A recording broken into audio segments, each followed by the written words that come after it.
Belajar dari buku Broken Strings. Kadang, yang paling melukai bukan kebencian, tetapi kepercayaan yang salah tempat.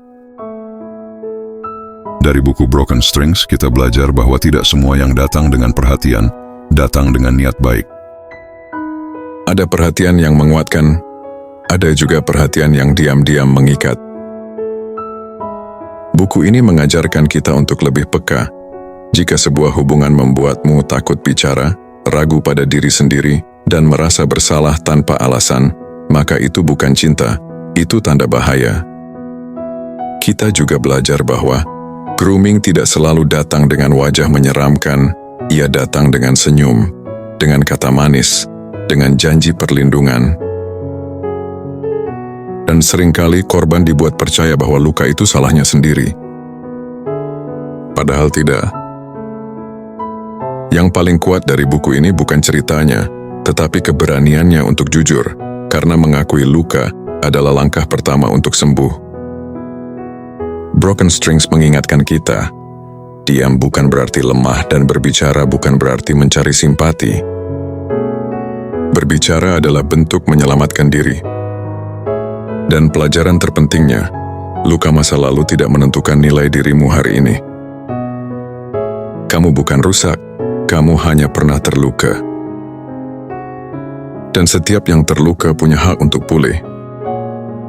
Dari buku ini juga kita belajar bahwa menyembuhkan diri tidak selalu berarti melupakan. Kadang, justru dengan mengingat, kita belajar lebih bijak memilih, lebih berani menjaga batas, dan lebih kuat mencintai diri sendiri.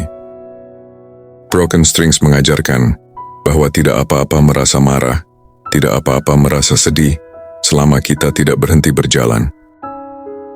Karena luka bukan untuk disembunyikan, tetapi untuk dipahami. Dan ketika kita memahami luka, kita tidak lagi hidup sebagai korban masa lalu, tetapi sebagai seseorang yang memilih masa depan dengan sadar. Buku ini bukan hanya tentang patah, tapi tentang keberanian untuk menyusun diri kembali dengan lebih utuh dari sebelumnya.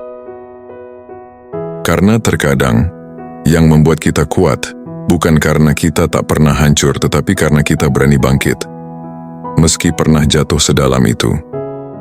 Dan untuk Auriel, juga untuk kamu di luar sana, yang mungkin sedang membaca ini dengan hati yang lelah, tetaplah semangat, karena bertahan sampai hari ini saja, sudah menjadi bukti bahwa kamu lebih kuat dari yang kamu kira. Tidak apa-apa jika langkahmu pelan, tidak apa-apa jika lukamu belum sepenuhnya sembuh. Yang penting, kamu tidak menyerah pada dirimu sendiri. Karena setiap jiwa yang pernah terluka, layak mendapatkan bahagia, dan kamu termasuk di dalamnya. Kalau kamu merasa konten ini bermanfaat atau mungkin mewakili perasaanmu hari ini, jangan lupa tekan tombol like, agar lebih banyak orang bisa menemukan video ini dan merasa tidak sendirian. Dan jika kamu ingin terus belajar, mendapatkan konten reflektif, inspiratif, dan cerita-cerita yang menyentuh hati, silakan subscribe channel ini, karena perjalanan kita tidak berhenti sampai di sini. Terima kasih sudah mendengarkan, dan tetaplah semangat, kamu berharga.